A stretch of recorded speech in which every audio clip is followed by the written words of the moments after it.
राजगढ़ के एक विद्यालय में छात्राओं के साथ हुई शर्मनाक घटना पर नेताओं की चुप्पी को लेकर anti corruption and crime force के नेशनल असिस्टेंट चीफ एवं समाज सेवी नाथूराम चौहान ने कड़ी प्रतिक्रिया दी है। उन्होंने कहा कि स्थानीय विधायक रीना कश्यप, सांसद सुरेश कश्यप और पूर्व मुख्यमंत्री जयराम ठाकुर जैसे नेता इतने गंभीर मुद्दे पर भी मौन रहे। जयराम ठाकुर पछाद में कैरम बोर्ड तो खेल सकते हैं, लेकिन पीड़ित बेटियों से मिलना जरूरी नहीं समझा।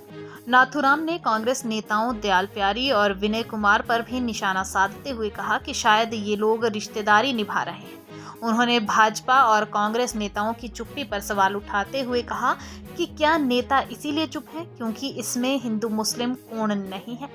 उन्होंने कहा कि दोषी शिक्षक पर कार्रवाई हुई है, लेकिन प्रधानाचार्य को भी जवाबदेह ठहराया जाना चाहिए। क्या वह शिक्षक इतना प्रभावशाली था कि प्रधानाचार्य कार्रवाई से डरती रही? नाथूराम चौहान ने दो टूक कहा कि बेटी की कोई जाति या धर्म नहीं होता और यदि राजनीतिक दल बेटियों को न्याय नहीं दिला सकते तो उन्हें जनता से वोट मांगने का कोई हक नहीं। देवभूमि सिरमौर के राजगढ़ नामक स्थान से पिछले दिनों एक बड़ी दुखद खबर सामने आई, जिससे न केवल सिरमौर बल्कि पूरे हिमाचल और कहे कि पूरे हिंदुस्तान को झकझोर के रख दिया कि एक अध्यापक जिन्हें राष्ट्र निर्माता कहते हैं, उन्होंने अपने ही स्कूल में दर्जनों लड़कियों के साथ ऐसी घिनौनी हरकतें की जो कहते हुए भी सभ्य समाज को जिससे शर्म आती। और वे घिनौनी हरकत कोई एक दो दिन, एक दो महीना नहीं चली, ये कई सालों से चली आ रही थी। ऐसी घिनौनी हरकत सालों से चली आ रही है और वहां पर जो प्रिंसिपल है, वहां पर जो मुख्य अध्यापक है, ना केवल ये स्कूल बल्कि अन्य स्कूलों से भी अब तो लोग ये कह रहे हैं कि वहां पर भी ये व्यक्ति ऐसी हरकतें करता रहा। ऐसा व्यक्ति क्या समाज में रहने लायक है? पर हैरानी की बात तो ये तब हुई जहां अभी का मामला बताया जा रहा है, जहां यहां पर प्रिंसिपल को पता होने के बावजूद भी प्रिंसिपल ने भी कोई कार्रवाई करना उचित नहीं समझा। यहां तक कि मामले को दबाना चाहा उन्होंने भी। प्रिंसिपल की भी संलिप्तता इसमें बराबर देखने को मिल रही है। नहीं तो अगर कोई प्रिंसिपल, ठीक ऐसा नहीं हो सकता कि स्कूल में कोई हलचल हो रही हो और प्रिंसिपल को इसका पता नहीं है, और अगर प्रिंसिपल को पता नहीं है तो वो व्यक्ति प्रिंसिपल रहने के, प्रिंसिपल बनने के लायक नहीं है। इस अध्यापक के खिलाफ कानूनी कार्रवाई हुई, अच्छी बात है। मैं निवेदन सरकार से ये करता हूं कि प्रिंसिपल के खिलाफ भी कानूनी कार्रवाई अमल में लाया जाए। ये कार्रवाई भी कब हुई? जब राजगढ़ की जनता सड़क पे उतरी तब, जब राजगढ़ की जनता ने स्कूल का घेराव किया तब। क्या उससे पहले कार्रवाई नहीं हो सकती थी? क्या ये पापी इतना प्रभावशाली है कि प्रिंसिपल भी इसके खिलाफ कार्रवाई करने से कतरा रही होगी? क्या ये पापी व्यक्ति इतना प्रभावशाली है कि स्थानीय एमएलए खुद महिला होते हुए भी इसके खिलाफ एक भी शब्द उनके मुंह से नहीं निकला? क्या पापी इतना प्रभावशाली है? क्या ये पापी इतना प्रभावशाली है कि यहां से एमपी सुरेश कश्यप जी जो है सर्विसमैन भी है, उनके भी मुंह में दही जमी हुई थी? क्या व्यक्ति इतना प्रभावशाली है? क्या ये पापी व्यक्ति इतना प्रभावशाली है कि प्रदेश के पूर्व मुख्यमंत्री श्री जयराम ठाकुर जी, रीना कश्यप जी, सुरेश कश्यप जी एमपी महोदय, सबके मुंह में दही जम गई? क्या व्यक्ति इतना प्रभावशाली है? क्या यहां पर भी हिंदू मुस्लिम होना चाहिए था? क्या तभी मुद्दा बनता? पोटा साहब ने तो पोटा साहब गए तो बड़ी छाती पीटी। मैं कहता हूं ठीक है। हैरानी तो तब हुई जब परसों जयराम ठाकुर जी, रीना कश्यप जी, सुरेश कश्यप जी कैरम बोर्ड खेलते हुए दिखे।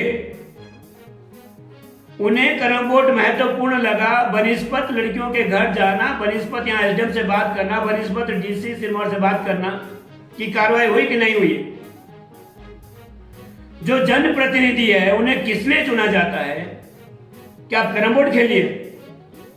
क्या आप इसमें एंगल ढूंढिए? पर मैं ये जरूर निवेदन करूंगा राजगढ़ की जनता को, मैं बहुत बहुत धन्यवाद व्यक्त करूंगा आप सब लोगों का, आपकी हिम्मत को दाद देता हूं कि अगर आप लोग रोड पे नहीं उतरते, आप लोग नारेबाजी नहीं करते, तो नेताओं ने तो हो गया था नेताओं का काम। तो ये तो पापियों की पूजा में लगे हुए हैं।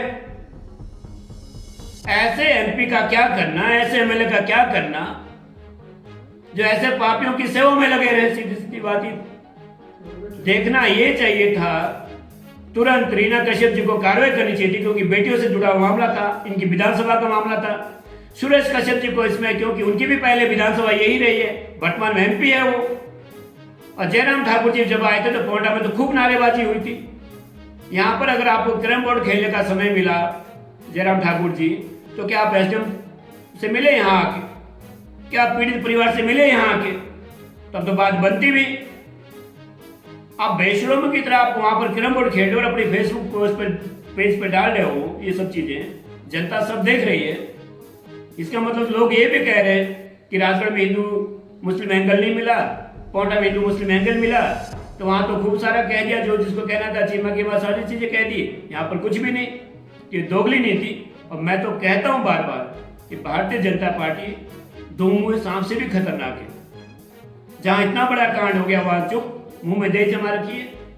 और जहां ऐसा हिंदू मुस्लिम एंगल मिले वहां कांग्रेस के किसी भी नेता ने कोई भी आज तक इसके ऊपर कोई भी एक भी बयान नहीं दिया है। यहां से दयाल प्यारी जी है, वो कांग्रेस की बड़ी नेत्री है, शांत है, चुपचाप है। विनय जी साथ में रहती हुई रेणुका विधानसभा से विनय जी आते हैं, शांत है। विधानसभा उपाध्यक्ष और शायद प्रदेश अध्यक्ष, कांग्रेस के प्रदेश अध्यक्ष बनने वाले हैं, उनके मुंह में भी दही जमी हुई है। तो क्या ये भाजपा कांग्रेस वाले क्या ये अपनी रिश्तेदारियां सेट करने में लगे होते हैं? क्या अपने रिश्तेदारों को बचाने में लगे होते हैं? और अगर ये करने में लगे होते हैं तो फिर तो ठीक है, हमारे भी रिश्तेदार जो पीड़ित लोग हैं, फिर हम ठीक है, फिर हम उनके साथ हैं। उसके लिए हमें रोड पे उतरना पड़े, जो मर्जी करना पड़े। पर ये कह दूं खबरदार इन कांग्रेस और भाजपाइयों को कि अगर आप हमारी बेटियों को न्याय नहीं दिला सकते, हमारी बेटी के लिए लड़ नहीं सकते, आपको कोई अधिकार नहीं है कि आप आज के कल हमारे घर में आके वोट मांगे।